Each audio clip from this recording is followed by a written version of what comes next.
I believe probably NGOs are more relevant today than they have ever been. First, because of the new constitution, which provides a lot of opportunities for citizens to participate in governance. We have now the county governments, which are giving opportunities for ordinary people to participate every day in the development of the country and also in the governance of the country. And civic education is very much needed for that kind of work. Sure. There are also a lot of services to be provided, and the county governments provide a very good opportunity for services at the rural areas, which has been the main focus for NGOs. It's going to change because that's also the brief I have from government. The government wants a good relationship with NGOs, and that whatever problems that have been there can be dealt with if there is proper dialogue between the government and the NGO sector.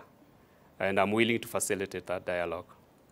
We intend to begin with consultations with stakeholders so that we identify what are the issues that have caused the conflict between NGOs and the government, and how can they be resolved.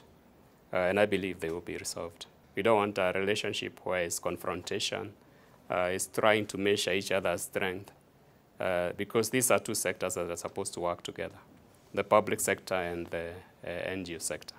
So we are going to facilitate proper discussion, very open discussion, about what are the concerns, both on the side of government and on the side of the NGOs. And out of that, we are going to get a solution.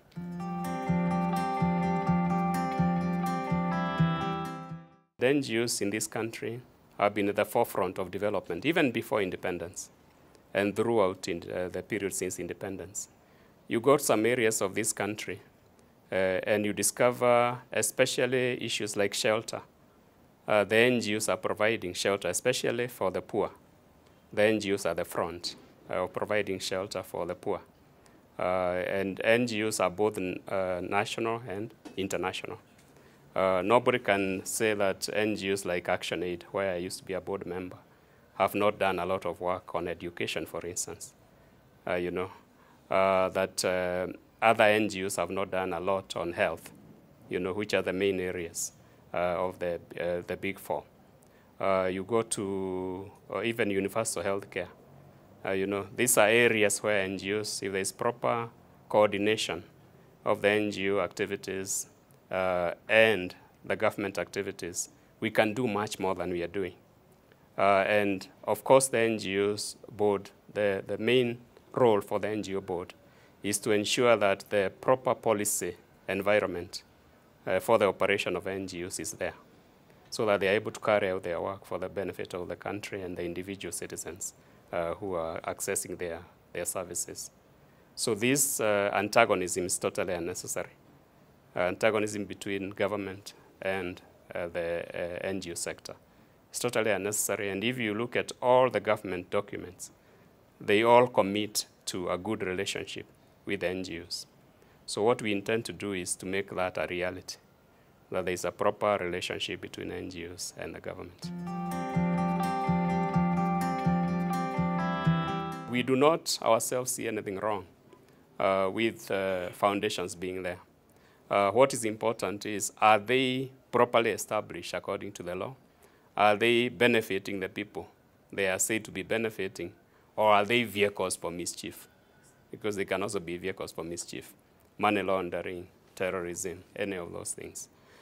So we want an environment where you can be confident, walk up to the regulator, you register your organization, you carry on your business without anybody interfering with you.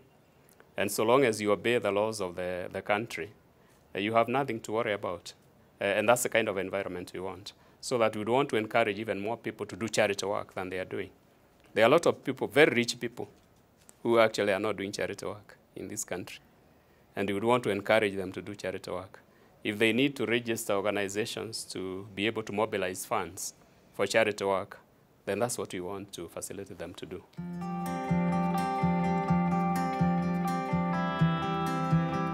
You can be sure that we want a proper environment for NGOs. That includes following the law in terms of being transparent, being accountable. So the NGOs ought to be able to account for the money that they get, and also to explain the services they are delivering to the public.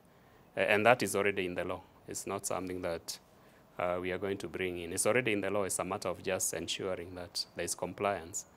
In terms of corruption, I believe that unless we fight corruption as a country, we are not going to get anywhere in terms of delivery of services, in terms of basically a better life for Kenyans. So we fully support the war against corruption. We believe that the NGO sector has always played its role in asking for accountability. I think NGOs a lot of times are at the forefront of indicating where corruption is occurring. So we believe that will continue, and to continue supporting the government efforts to address the issue of corruption.